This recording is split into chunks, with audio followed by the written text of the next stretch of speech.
Now in the blue class, this is a brand new folder for us. It is a axis flipper assist. So what do you have? Flipper tab and a little assist action going on there.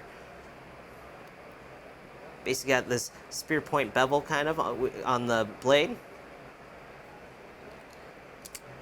In addition to that, you got G10 handle scales, and the neat feature about this knife in particular is our safety. So typically on all of our other safeties, you'll notice that if you accidentally actuate the lock while it's open, your access bar is locked, you can't close it until you disengage your lock, and then your access bar becomes free for you to close your knife. $4.95, if you accidentally engage the lock, your access bar is still actually free to move, giving you the ability to close it. However, once it's closed, and the lock still is engaged, your knife actually will remain locked.